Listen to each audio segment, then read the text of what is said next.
ఏమిటి జయ? కట్టుకున్న పెళ్ళం కళ్ళెదురుగా నించుంటే మీకు పేపర్తో ఏం పని? లేచి నించోండి. ఎందుకు? నించోమంటుంటే. ఎందుకో? నించోండి. నిలబడ్డాను. అరే ఏమిటిది? నన్ను దీవించండి. దీవించడమా? బతికించావు. గబుక్కున కింద కూర్చుంటే కాళ్ళు లాగి కింద పడేస్తావేమో అనుకున్నాను. అయినా దేనికి దీవించడం? ఇవాళ ఏదైనా అకేషన్ ఉందా? ఇవాళ పుట్టినరోజు. చెప్పే. అయితే నేను దీవించడం ఇలా కాదు. ఉండు. ఎక్కడికండి? తలుపేసి వస్తాను. కూర్చోండి. ఆ పప్పులే ఉడకవు. ఎందుకంటే సాయంకాలం తొందరగా రావాలి. వచ్చిన తర్వాత ఇద్దరం దేవాలయానికి వెళ్తాం. ఆ తర్వాత ముగ్గురం కలిసి సినిమాకి వెళ్తాం. ఆ తర్వాత ముగ్గురు అంటే మా అమ్మను కూడా తీసుకెళ్దాం. మీ అమ్మగారేం కాదు, మా అమ్మగారు ఊరి నుంచి వస్తున్నారు. మనతో సినిమా చూడటానికా? ఎందుకంటే ఇవాళ పుట్టినరోజు కదా, అందుకే మా అమ్మ వస్తానని ఫోన్ చేసింది. సాయంకాలం 5 గంటలకల్లా రావాలి. ఆలస్యం అయితే నేను ఒప్పుకోనంటే ఒప్పుకోను. 5 గంటల దాకా ఎందుకు? 4 గంటలకే వచ్చేస్తాను. సరేనా? మా ఆయన బంగారు కొండ. నేనంటే ఎంత ఇష్టమో. జయ జయ, నన్ను వదిలేస్తే ఆఫీస్కి వెళ్తాను. ఆఫీసు ఈయనెప్పుడు ఇంతేనమ్మా. ఫోన్ ఎత్తరు. హలో, నేను జైన్ మాట్లాడుతున్నాను. క్యారెట్ పంపించాను, ఎలా ఉంది? బాగుంది బాగుంది. చాలా స్పెషల్ గా తయారు చేసావే. ప్రస్తుతం వాడి సంగతి చూసే కార్యక్రమంలో ఉన్నాను. అవన్నీ మా అమ్మే చేసిందండి. ఏమిటి? అప్పుడే మీ అమ్మ వచ్చేసిందా? మీరు వెళ్ళిన వెంటనే వచ్చింది. పులిహోర ఎలా ఉందో అడగవే. పులిహోర ఎలా ఉందో అడగమంటుందండి మా అమ్మ. ఉండు. సూపర్ హిట్, కానీ కొంచెం ఉప్పు తక్కువగా ఉంది. అలాగా? అమ్మా, ఉప్పు తక్కువైందంటున్నారమ్మా. ఉప్పు తక్కువైందా? ఇలా ఇవ్వు. హలో బాబు, నేనే మాట్లాడుతున్నాను. నమస్తే అత్తయ్య. ప్రయాణం బాగా సాగిందా? బాగానే సాగింది, కానీ పులిహారలో ఉప్పు తక్కువైందన్నావటగా. అయింది, కానీ మీరేం కంగారు పడి ఫోన్లో ఉప్పేసేయకండి. నేను ఎలాగో అడ్జస్ట్ అవుతాను. మిగతా ఐటమ్స్ ఎలా ఉన్నాయి? మిగతా ఐటమ్సా? మీరు వండిన మైసూర్ పాకు అడవిరాముడు లాగా బంపర్ హిట్. చారేమో శంకరాభరణం లాగా సూపర్ హిట్. పచ్చడేమో ప్రేమాభిషేకం లాగా రికార్డ్ బ్రేక్. అమ్మాయి, అల్లుడు చాలా మాటకారే. ఇలాయిబు. హలో, మా అమ్మతో జోక్ చెప్పారా? ఏమిటండి ఆ జోక్? ఏదో చెప్పాను లేదు. సాయంకాలం ఇంటికి వచ్చిన తర్వాత ఆ జోక్ చెప్పకపోతే నేను ఊరుకోను. అబ్బా, మీ తల్లి కూతుల మధ్య కూడా క్లాష్ అయినా? 5 గంటలకు వచ్చేస్తారుగా? 4 గంటలకే వచ్చేస్తాను. ఫోన్ పెట్టే. ఫోన్ పెట్టు. అమ్మా, మీ అల్లుడి గారికి నేనంటే చాలా ప్రాణం అమ్మా. నువ్వు నా కూతురు అమ్మా. హలో, ట్రంకాల హైదరాబాద్ నుంచా? హలో, నేను రామనాథం మాట్లాడుతున్నానండి. మన ఆఫీసులో పనిచేస్తున్న లక్ష్మి అనే అమ్మాయి ఆత్మహత్య చేసుకోబోయిందండి. లక్ష్మి ఆత్మహత్య చేసుకోబోయిందా? అవునండి. ఆ ఘోరం జరగకుండా మేమందరం కలిసి ఆపు చేశామండి. వాళ్ళ అమ్మగారు కూడా జబ్బు చేసి మంచం మీద ఉన్నారు. మీరెంత తొందరగా వస్తే అంత మంచిదండి. వస్తున్నా చెప్పండి, ఇప్పుడే వస్తున్నాను. 5 గంటలకు వచ్చేస్తారుగా?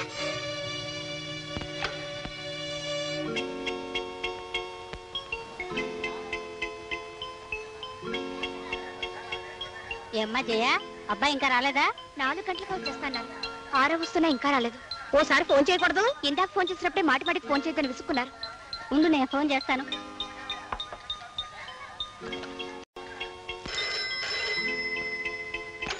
హలో, నేను ప్యూని మాట్లాడుతున్నానమ్మా. దండాలమ్మా దండాలు. అయ్యగారు 4 గంటలకే ఆఫీస్ నుంచి వెళ్ళిపోయారమ్మా. ఓహో, అలాగా. అబ్బాయి 4 గంటలకే వచ్చేసాటమ్మాయి. వదిన గారు, ఆఫీసు నుంచి మగాడు తిన్నగా ఇంటికొచ్చి ఇల్లాలతో గడిపితే అందం గాని ఎక్కడెక్కడో తిరిగితే ఎలా వదినా? అందులోనూ ఈవేళ అమ్మాయి పుట్టినరోజు కూడాను. ఇంతకీ అల్లుడు గారు ఎక్కడికి వెళ్ళినట్టు? ఆనాడు నేను జీవితంలో మోసపోయి ఒక ఆడపిల్లకు తల్లిగా అపనిందలు భరిస్తూ ఆవేదనతో ఇన్నాళ్ళు జీవించాను. నా దురదృష్టం నా బిడ్డకు రాకుండా ఉండాలని 1000 దేవుళ్లకు మొక్కుకున్నాను. అయినా వారసత్వం తప్పకుండా ఇదే మోసపోయింది బాబు. అతని ప్రేమలో కల్తీ ఉందని, మాటల్లో మోసం ఉందని నేను గ్రహించలేకపోయాను రాము. పెళ్లి చేసుకోమని అడిగితే వాడు దీన్ని జుట్టు పట్టుకుని బయటికి ఇడ్చి నీ కడుపులో ఉన్న బిడ్డకు తండ్రి నేనే నమ్మకం ఏమిటని దబాయించాడట. ఆ మోసాన్ని తట్టుకోలేక ఇది రోజుకుని చావబోయింది. ఒక తప్పుని కప్పిపుచ్చుకోవడానికి మరో పెద్ద తప్పు చేయాలా? అయినా చచ్చి ఎవరిని సాధిద్దామని? అతను కాదనగానే అయిపోయిందా? నయానో భయానో అతను ఒప్పించి నీ పెళ్లి అతనితో జరిపిస్తాను.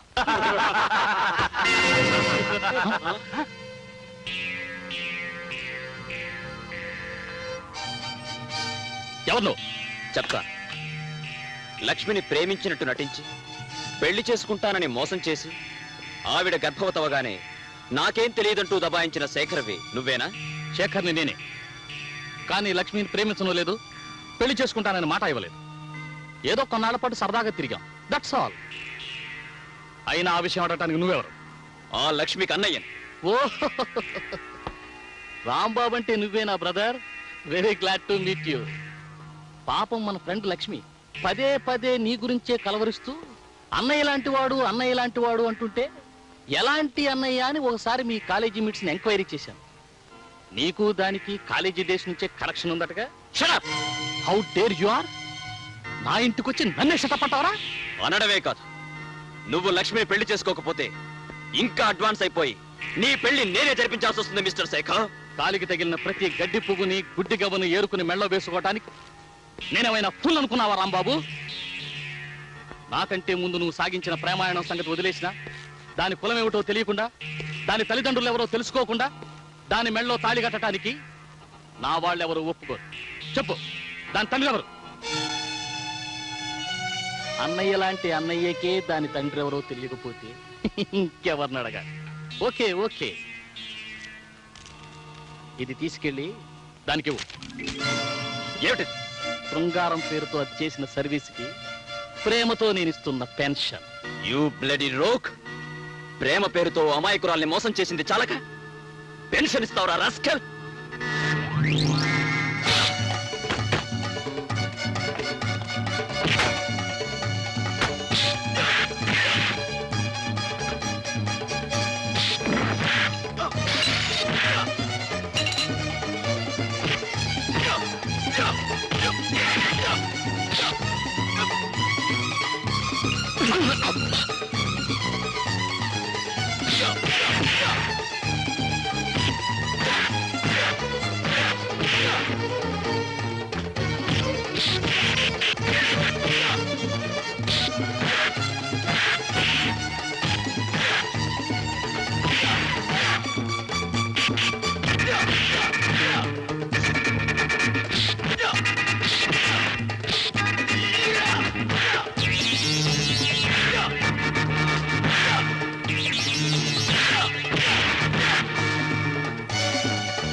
లక్ష్మికి తండ్రెవరో తెలుసుకుని నీ చేత లక్ష్మి మెడలో తాళి కట్టిస్తాను. ఈలోగా నువ్వు మరో అమ్మాయిని పెళ్లి చేసుకోవాలని చూస్తే నువ్వు పసుపు బట్టలు విప్పకముందే నెత్తుటి మడుగులో శవమై తేలుతావని గుర్తుంచుకో.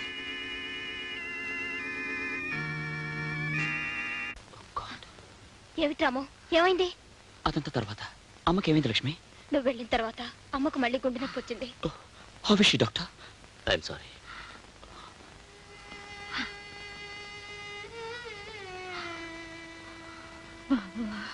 లక్ష్మిని తప్పకుండా పెళ్లి చేసుకుంటానన్నాడు, కానీ లక్ష్మి తండ్రి గారు ఎవరో తెలిస్తే? ఆడపిల్లకి తండ్రి లేని లోటు పెళ్లి సమయంలోనే తెలిసేది. ఇది ఎన్నిసార్లు అడిగినా దీని తండ్రి ఎవరో దీనికి చెప్పలేదు. నా బంధులో ప్రాణం ఉండగా ఆయన పేరు బయట పెట్టనని మాట ఇచ్చాను. లక్ష్మి జీవితం కంటే నువ్విచ్చిన మాట గొప్పది కాదమ్మా. చెప్పమ్మా, ఎవరతను?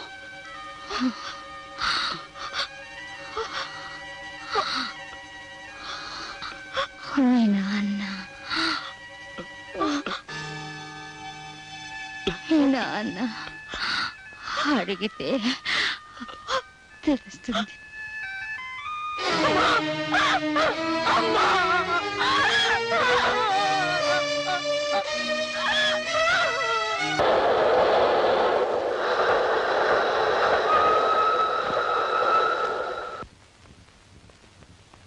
హాయ్. ఓ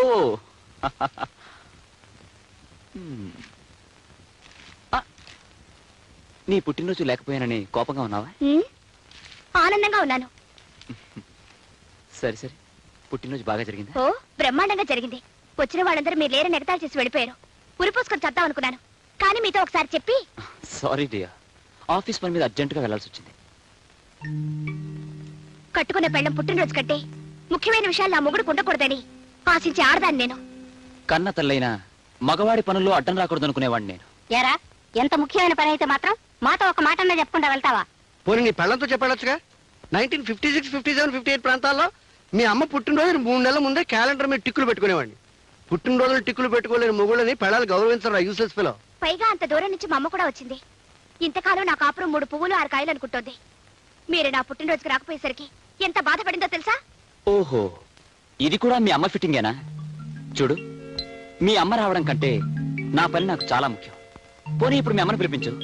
ఒక్కరోజు ఆలస్యమైనా నీ పుట్టినరోజుని బ్రహ్మాండంగా జరిపిద్దాం. ఏం అక్కర్లేదు. అయితే నీ కోపం తగ్గదా? తగ్గదు. ఆల్ రైట్, నిన్ను బతిమలాడే ఓపిక నాకు లేదు. వస్తా. అబ్బా, డీటెయిల్స్ మిస్ అవుతున్నాయి. చూడమ్మా, లేదా భార్యామణి కొబ్బరి ముక్క పెట్టవే. కోడల పిల్లకి మాంసూత్రాలు చెప్పాలి. చూడమ్మా, మొగుడు ఊరంతా తిరిగి అలసిపోయి ఇంటికి రాగానే వాకెట్లో నుంచుని చొక్కా పట్టుకుని ఏదని చెప్పన్నావు అనుకో, ఖచ్చితంగా అబద్ధం చెప్తాడు. ఇంకా నిలదీస్తే చెత్త కొట్టేస్తాడు. ఇంకా నిలదీస్తే ఆఫీసులో అమ్మాయితో వేరే కాపురం పెడతాడు. కనుక ఇంటికి రాగానే చిరునవ్వుతో పలకరించి లోపలికి తీసుకెళ్ళి స్నానం చేశాక మంచం మీద కూర్చోబెట్టి చెవి పట్టుకుని ఏదని చెప్పన్నావు అనుకో, చవల పిల్లగా ఆవురావురు అంటూ నిజమంతా కక్కేస్తాడు. డీటెయిల్స్ మిస్ కావు. ఇందా అర్జెంటుగా లోపలికి వెళ్ళి నీ భర్తను మచ్చిక చేసుకో.